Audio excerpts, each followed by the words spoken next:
Hamdan wa salaman wa ba'du. Yang kami hormati, di sini ada Mas Vicky dari pejabat Bea Cukai. Saya ini awalnya ketemu dengan kepala Bea Cukai. Ternyata teretan tibi pada Madura gitu. Jadi sama-sama dari Pamekasan. Sahibul Bait Kiai Imam Bukhari, saudara-saudari dari Fakultas Ekonomi UNED dan dari bisnis ya, Poliji, jurusan bisnis Poliji. Kemudian ini ada mbak-mbak senior ini saudara baru. Saya sampaikan sebelum saya berbicara tentang Kopi Bikla, saya ini ketua pembina Pusat Pengembangan Kampung SDGs Indonesia. Saya bersama teman-teman membuat namanya Kampung SDGs atau Kampung Sustainable Development Goals, termasuk di sini ini ya. Jadi ada 21 kampung SDGs yang kami bina di Jember, tapi di luar Jawa juga ada, di beberapa daerah juga ada. Nah, artinya ini adalah gerakan civil society, NGO yang bergabung di dalam kesuksesan tujuan-tujuan SDGs, terutama di bidang ekonomi. Nanti bisa baca buku saya ini nanti ini ya, ada lokalis SDGs dari kampung SDGs untuk dunia. Kami sudah bekerja sama dengan Bappenas membuat Vicky SDGs, rule model pesantren SDGs dengan Bapeda Provinsi. Bahkan Bapeda Provinsi Jawa Timur itu pernah kami diminta untuk presentasi tentang kampung SDGs ini, termasuk tentang potensi ekonomi yang ada di kampung itu. Oleh karena itu ketika Mas Vicky bilang kepada saya bahwa ada mahasiswa yang akan ikut juga dalam kunjungan hari ini, saya sangat respect sekali. Karena saya berharap anak-anak muda, generasi Gen Z ini yang bisa memperbaiki ekonomi Indonesia. Jadi tujuan saya itu bukan hanya lokalis, tapi bagaimana Anda semua ini bisa menjadi pejuang-pejuang ekonomi di Indonesia.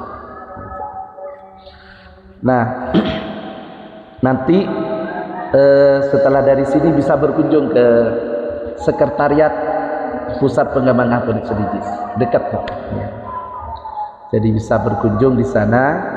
Dan biasa kami menerima mahasiswa yang PPL, magang, KKN, kuliah merdeka, dan pengabdian.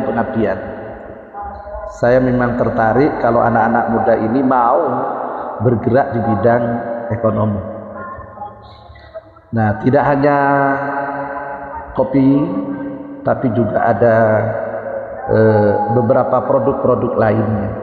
Kami punya jaringan, insya Allah kalau ekspor ini jalan, mungkin nanti tidak hanya kopi, tapi banyak produk-produk lain seperti tasbih, seperti manik-manik.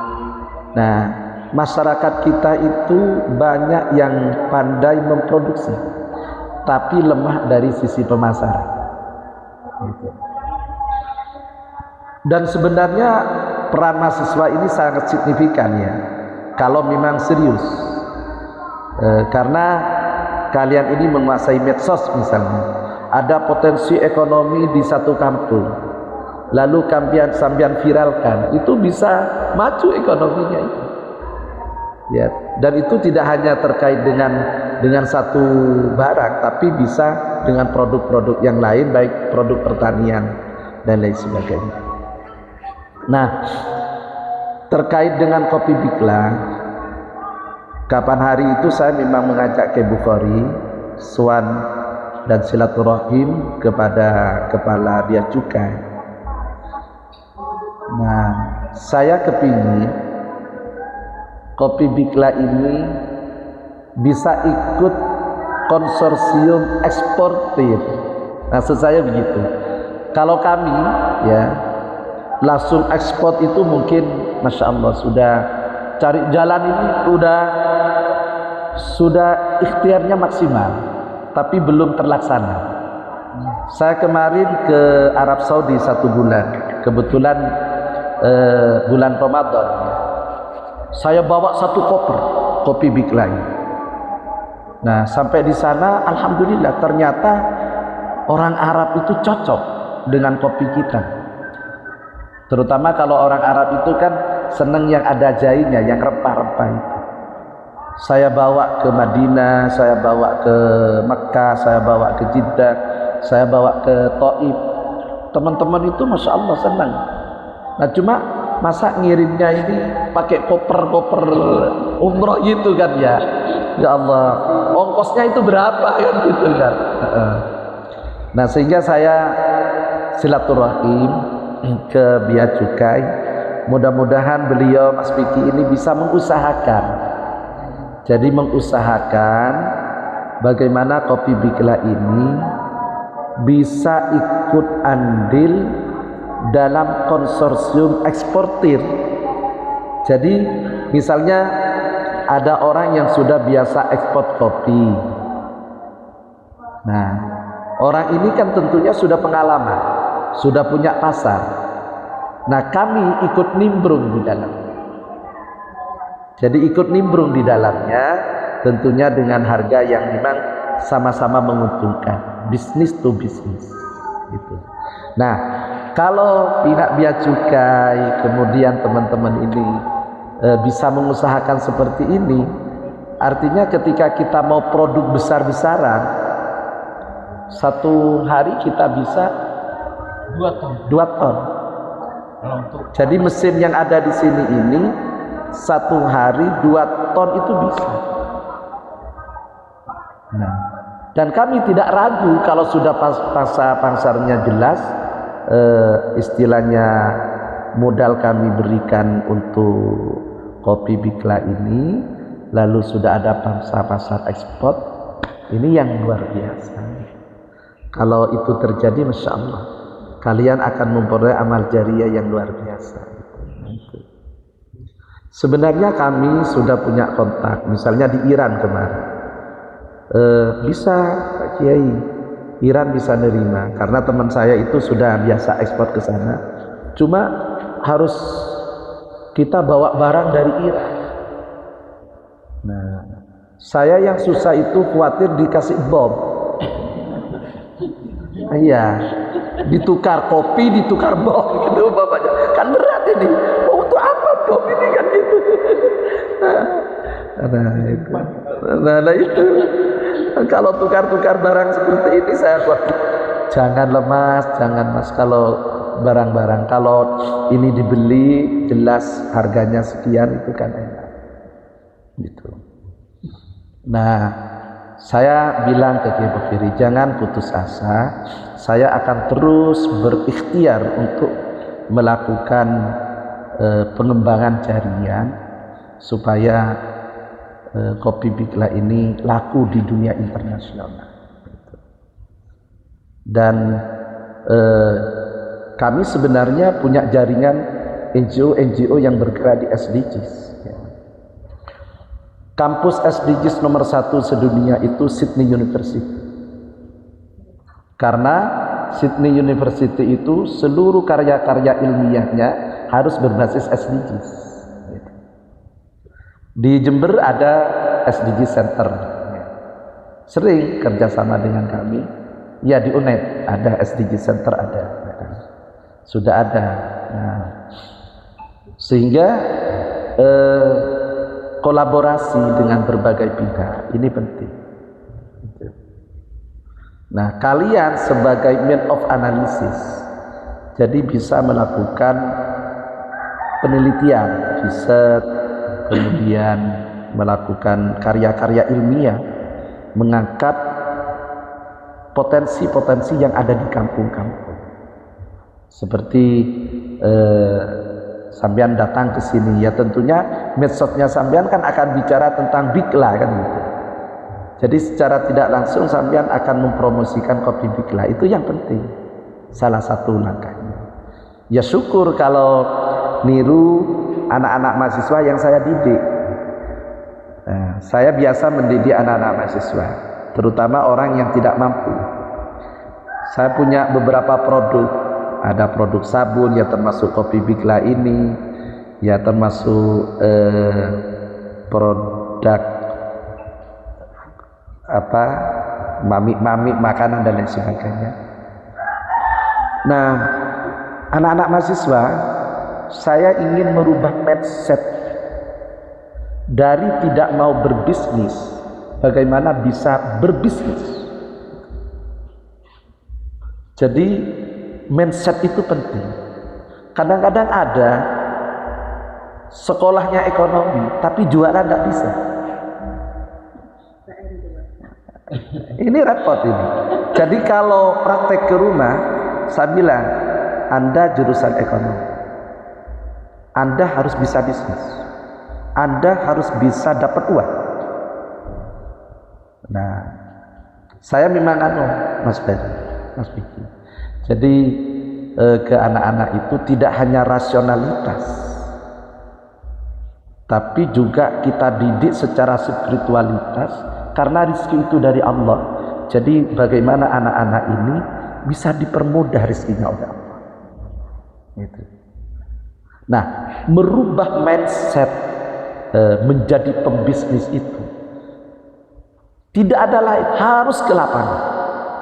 Kalian kalau hanya duduk-duduk di kampus, hanya menerima pembelajaran dari dosen, dari papan atau teori-teori tanpa praktek, susah itu untuk merubah mindset pembisnis. Gitu. Jadi kalian ini harus bisa praktek bisnis. Kalau perlu nanti kopi Bikla itu dijadikan semacam pilot proyek praktek misalnya. Nah, ya tentunya bisnis itu kan harus jujur. Kalau modal Rasulullah itu kan dulu tidak punya modal, tapi menjajakan dagangannya Siti Khadijah. Nah, tapi dengan modal jujur Rasulullah itu bisa kaya. Gitu. Nah, maksud saya seperti itu. Saya bisa memberikan modal kepada kalian. Misalnya, saya minta modal, saya mau bisnis kopi Bikla. Saya beli nanti kopi Bikla ini. Nah, tapi sampean harus jujur. Banyak anak-anak mahasiswa yang tidak bisa bayar UKT karena saya didik seperti itu, mereka bisa bayar UKT.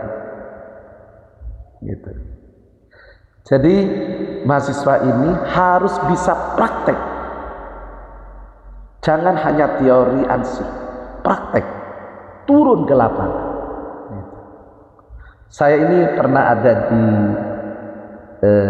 McGill Institute of Higher Education, ya. Pernah di Oxford University, Manchester University, Birmingham University, ya. Kemudian keliling ke berbagai belahan dunia, di Brunei, di Thailand, di Vietnam. Nah, saya tertarik kepada anak-anak muda. Tidak tertarik kalau sudah yang tua-tua itu, tertarik kepada anak-anak muda. Ternyata di negara-negara barat itu, anak-anak muda ini umur 20-30 itu sudah bisa bisnis, sudah kaya raya dan uangnya itu banyak udah di rekening. Nah, saya ternyata setelah riset melihat kondisi mahasiswa yang ada di Indonesia ini, saya lihat berapa rekeningnya, 100.000, 50.000 gitu. Nah, ini kan sampean harus punya cita-cita, rekening saya 1 miliar.